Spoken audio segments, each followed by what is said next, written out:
Hello everyone, welcome back to my channel. If you're new here, thank you for joining me. And if you've been here before, thank you for coming back.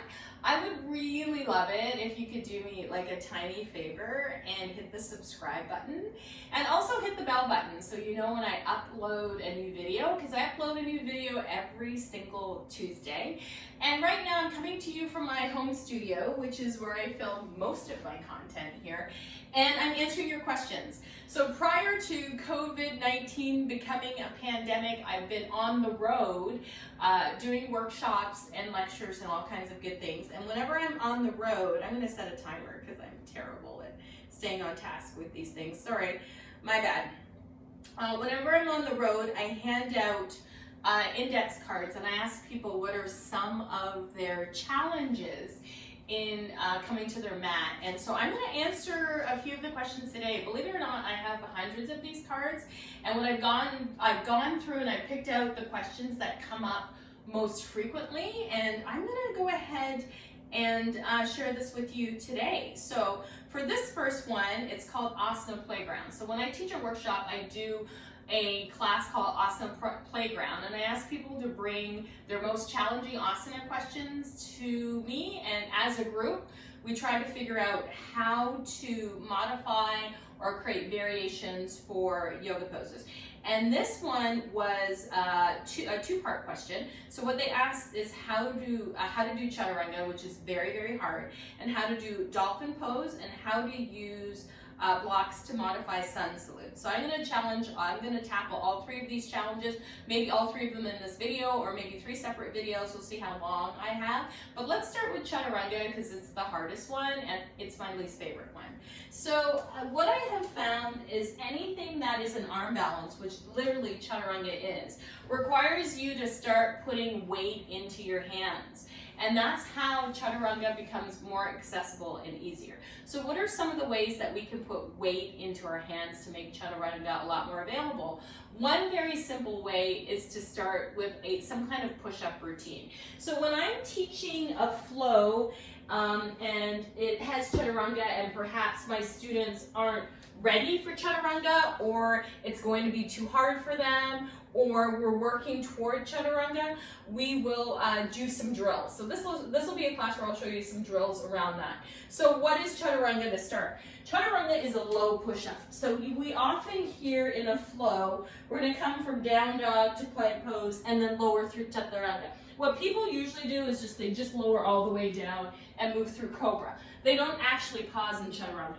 So what Chaturanga is hugging the elbows into the rib cage, making sure that the butt doesn't pop. I like to come up onto my tippy toes, squeeze in and hover. So this is Chaturanga, right? Where we're hovering above the mat and then lowering all the way down. So usually people just skip on down and lower straight down because it is hard. And so a couple of things that I've learned in trying to figure out how much core strength I need for Chaturanga and how to build Chaturanga is using straps and props. First things first, your first step to learning how to get better at Chaturanga is to put weight in your hands, as I've mentioned. So that may mean doing push-ups, and I found that push-ups have been the most handy for learning Chaturanga and Chaturanga push-ups. So my hands are out nice and wide. As you can tell, my pinky fingers are off the edge of the mat. The creases of my wrists are toward the top of my mat, same direction. And what I'm doing is I'm bending the elbows in and I'm keeping the chest lifted as I lower down. So I like to do like maybe 10 of these a day. Sometimes my arm, when I get tired, my elbows will flare out, and that's how I know I've done enough. So what I find is that will build the muscles of my chest, so I'm able to hug in and hold. The other thing that you need to work on if you're working on Chaturanga is core work, right? And you'll notice in a lot of the videos that I do, I incorporate a lot of core work because core work helps with balance.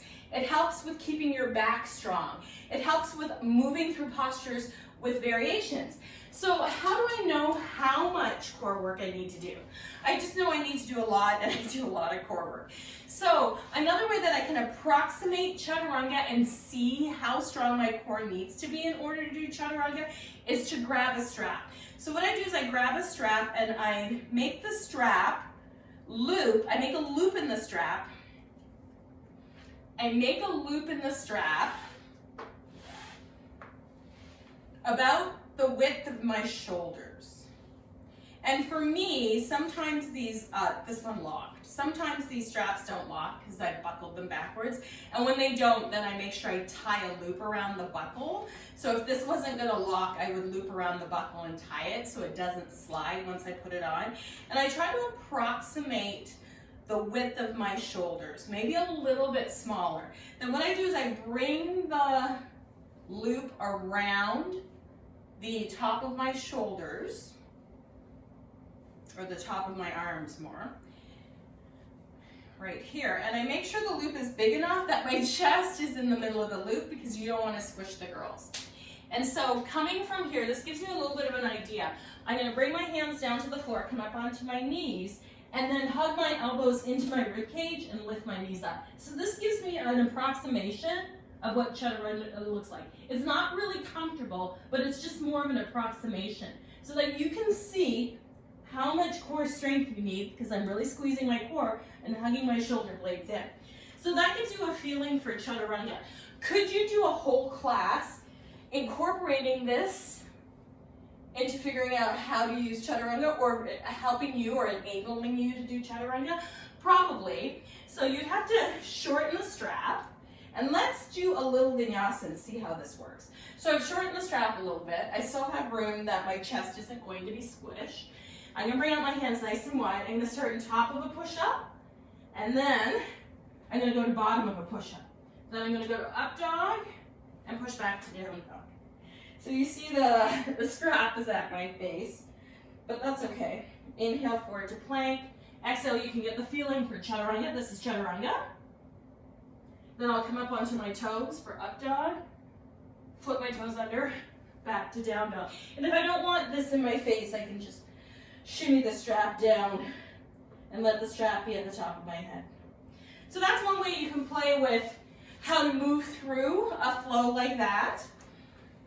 Another thing you can work on is one knee down Chaturanga. So I'm going to extend my left leg back, my right knee down. I'm going to hug my elbows into my rib cage and hover. 5, 4, 3, 2, and then push back up.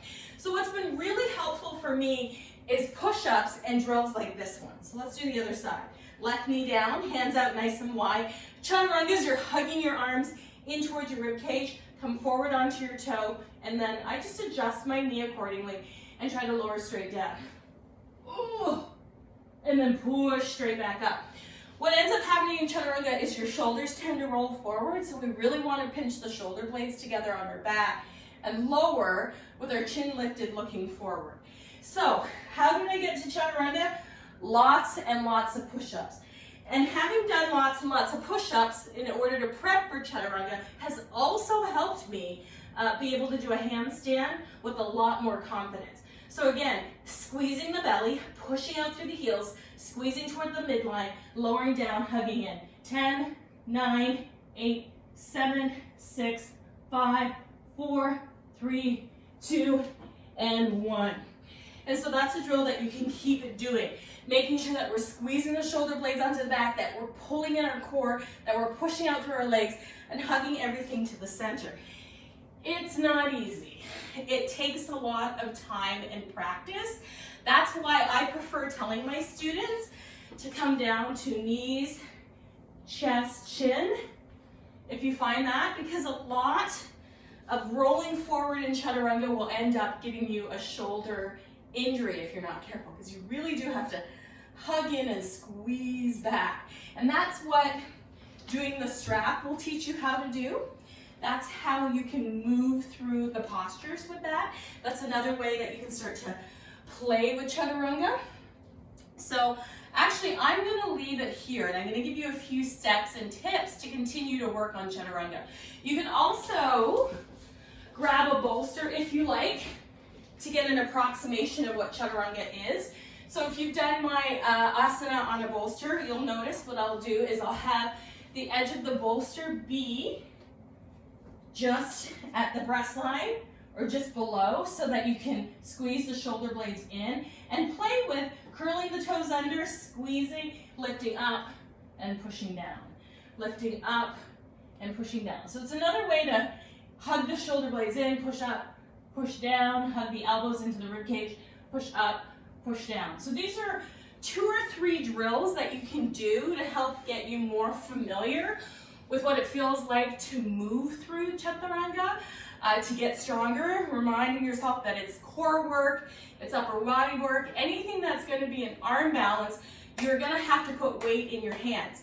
If you're interested in working out outside of your asana practice, it might be worthwhile to start lifting weights, to start get some weights, because I found also that incorporating weight training or resistance training, whether it's through lifting weights or doing things like TRX strap or suspension training, is also helpful in getting your upper body strong enough to do these poses, because basically you're lifting from a high to a low plank, and that requires a lot of strength, and a lot of us pretty much belly flop out of it. But there's some tips that you can try to get stronger to do these poses, and you'll also notice the more that you do this, the easier other things in your life will be. And I liken this to, I travel quite a bit, and I don't like to check a bag. I always take a carry-on, and my carry-on weighs always more than 25 pounds. It usually weighs 30 pounds or 35 pounds.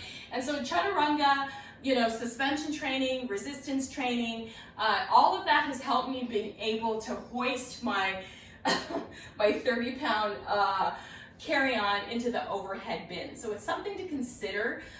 It's a great thing to build strength. You really need to curl back through the shoulders, hug the elbows in. I had a shoulder injury for a good 10 years, so you really want to be careful and safe with your body when you're doing Chaturanga. But let me know in the comments below if you have any questions, or if you found this helpful, or even post a picture of yourself trying out some of the drills to get you ready for Chaturanga, and let me know how you make out. So thanks for joining me on the channel. Please don't forget to like, share, subscribe. If you think this video might be helpful to somebody else, I would love it if you would share it. Thank you for being here, and I will see you in the next video.